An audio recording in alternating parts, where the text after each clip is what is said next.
મહેસાણાથી સમાચાર મળી આવ્યા છે। મહેસાણા તાલુકાના ધનપુરા ગામે શ્રી વેરાય માતાના મંદિરને 25 વર્ષ પૂર્ણ થતા ભવ્ય ત્રિદિવસીય યજ્ઞ અને ઉત્સવનું આયોજન કરવામાં આવ્યું હતું। આ અવસરે માતાજીની શોભાયાત્રા ભવ્ય રીતે નીકળી અને સમગ્ર ગામ લાઇટોની રોશનીથી ઝગમગી ઉઠ્યું હતું। ગુજરાતમાં નામાંકિત કલાકારો દ્વારા ગરબા, ડાયરા અને મનોરંજન કાર્યક્રમો યોજાયા હતા। સમુદ્ર મંથન, ખોડિયાર દર્શન અને શિવશંકરની તપસ્યા જેવા ધાર્મિક ટેબલો આકર્ષણનું કેન્દ્ર બન્યું હતું। મંદિર પરિસરમાં રંગીન લાઇટો અને પાણીના ફુવારાઓથી ભક્તિભાવનું અનોખું દ્રશ્ય સર્જાયું હતું। 3 દિવસ સુધી ગામજનો, ભક્તો અને બહારથી આવેલા મહેમાનો માટે ભોજનની સુવિધા ગોઠવાઈ હતી। દેસાઈ ગફુલભાઈ માલજીભાઈ, ગોપાલ ચેતના કેડિટ સોસાયટીના ચેરમેન, તનપુરાના રહેવાસી।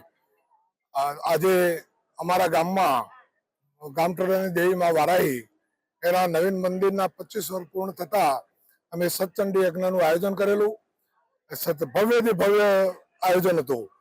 બહારથી પણ ખૂબ પબ્લિક માતાજીના દર્શન લાભાર્થી પધારેલી છે અને તમામ ટ્રસ્ટ માતાજી અમારા ગામની અંદર આ ત્રિદિવસીય પ્રોગ્રામ થયો એ ખૂબ સુંદર અને બહુ ભવ્ય થયો અને બધા છોકરાઓએ, બધા વડીલોએ